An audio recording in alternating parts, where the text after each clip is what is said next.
రుణమాఫీ వాయే, 500 రూపాయల బోనస్ వాయే, పంట నష్టం ఏమైంది, ఫసల్ బీమా యోజన ఏమైంది, అవన్నీ పక్కకు పెడితే చిన్న చిన్నవి కూడా పోతున్నాయి.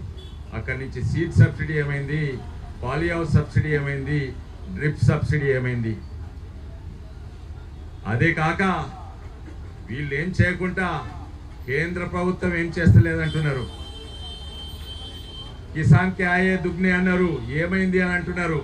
ఇక్కడ దుగ్నే కాదయ్యా, ఎక్కువైంది, అంతకంటే ఎక్కువైంది. ఈరోజు తెలంగాణలో రైతాంగం ఉందంటే, ఇంతో అంతో వస్తుందంటే ప్రతి ఒక్కటి కేంద్ర ప్రభుత్వం వల్ల. మళ్ళీ వాళ్ళు కేంద్ర ప్రభుత్వం చేసేటివి మేం చేసినా అని గొప్పగా చెప్పుకుంటుండ్రు. ఈరోజు అందరు మర్చిపోతుండ్రు, భారతదేశంలో పంటలు మంచిగా వండుతున్నాయి. వరి వడ్లు ఎక్స్పోర్ట్ చేస్తున్నాము. మనం అవసరం ఉన్న దానికంటే ఎక్కువ వరి వండిస్తున్నాము. అయినా కూడా అవసరం లేకున్నా కూడా రైతులను ఆదుకుంటేందుకు మన తెలంగాణ రైతాంగానికి ఏడాదికి 24,000 కోట్లు ఇస్తున్నారు. దాంతో తెలంగాణ రైతాంగమే కాదు, తెలంగాణ ఎకానమీ దాంతో నడుస్తున్నది. అంటే లెక్క పెట్టండి,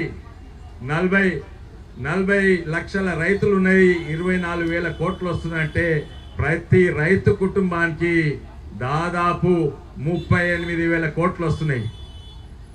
అదే కాక ఫర్టిలైజర్ సబ్సిడీ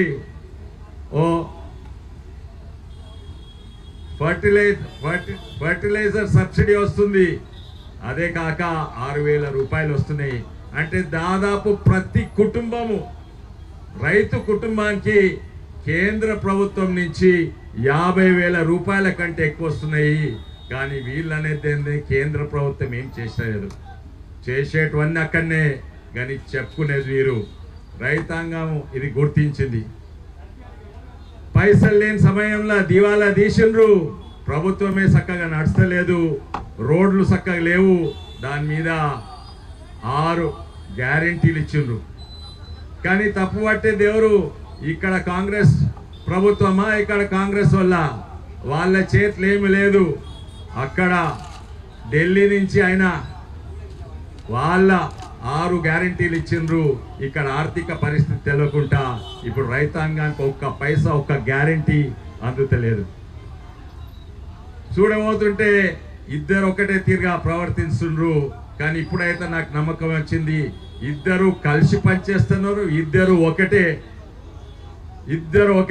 పార్టీల పేరు వేరైనా కూడా ఒకటి కాంగ్రెస్ అని, ఒకటి టిఆర్ఎస్ అని, ఇద్దరు ఒకటే.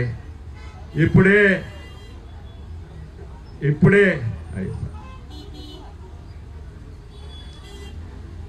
ధర్మపురి అరవింద్ గారు చెప్తుండే, వీళ్ళది కూలగొట్టిండ్రు, వాళ్ళది కూలగొట్టిండ్రు, కానీ అవతల అక్కడ తుర్కోళ్ళది కూలగొట్టలేదు, ఇక్కడ కొంతమంది నాయకులను, కాంగ్రెస్ నాయకులను కూలగొట్టలేదు.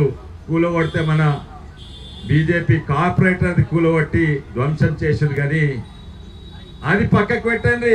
మీరు ఇన్నేళ్ళు జనవాడ ఫామ్ హౌస్ అన్నారు, దాన్ని ఎందుకు కూలగొట్టలేదయ్యా? ఆ జనవాడ ఫామ్ హౌస్ వాస్తవము, అది ఎఫ్టీఎల్ లేదు, బఫర్ లేదు, అది వాగు మీద ఉన్నది, వాటర్ ఛానల్ మీద ఉన్నది. దాన్ని పక్కకు పెట్టిండ్రు. ఎందుకు? దాన్ని బచాయించింది ఎందుకు? మీరు ఒక్కడి కూడా డ్రోన్ పంపిణీ మీతోడు నేను ఉంటిని, మీకు యాదికుందో లేదో. ఆ రోజు మేము అనుకున్నాము ఫస్ట్ గదే కూలగొడతానంటే దాన్ని బచాయిస్తున్నారు ఎందుకు? ఈరోజు టిఆర్ఎస్ పార్టీ ఎమ్మెల్యేలు వాళ్ళు కాంగ్రెస్ ఉండ్రా లేకుంటే టిఆర్ఎస్ ఉండ్రా ఎవరికి కూడా అర్థమైతలేదు. ప్రతి ఒక్కటి మీరు తెలుస్తున్నది ఏంటంటే ఒకటే అని అందరికి తెలుస్తున్నది. ఎందుకంటే మీరు బీజేపీకి భయపడుతున్నారు. ఒకవేళ ఈ టిఆర్ఎస్ అనే పార్టీ లేకుంటే ఎదురు ఎవరు ఉండరు, చక్కగా కాంగ్రెస్ బీజేపీ పోరాటం ఉంటుందని మీకు అక్కడి నుంచి ఆదేశాలు వచ్చింది. అందుకే చచ్చిపోయిన టిఆర్ఎస్ పార్టీని మీరు బతికిస్తున్నారు, చచ్చిపోయిన టిఆర్ఎస్ పార్టీని మీరు లేపుతున్నారు. మేమైతే రైతాంగం పక్షంలో ఉంటాము, ప్రతి గ్రామానికి పోతాము. ఇప్పుడే చూడండి, రైతులకు కేసీఆర్ మీద నమ్మకం పోయింది. ఇంతో అంతో ఆశ వీళ్ళ మీద ఉండే కొత్త ప్రభుత్వం మీద. అందుకే అక్కడ ఎంతో మంది రైతులు ఓటేసిండ్రు కాంగ్రెస్ పార్టీకి, ఆ చెయ్యి గుర్తుకు ఓటేసిండ్రు. కానీ వాళ్ళ మీద కూడా నమ్మకం పోయింది. దాని సుబూత్ ఏంటంటే మన మెంబర్షిప్ డ్రైవ్ గ్రామీణ ప్రాంతంలో అన్నిట్లో ఎక్కువైతుంది. ఇప్పటి వరకు 10-11 లక్షల రైతులు బీజేపీ పార్టీలో చేరిండ్రు. ఇప్పటి వరకు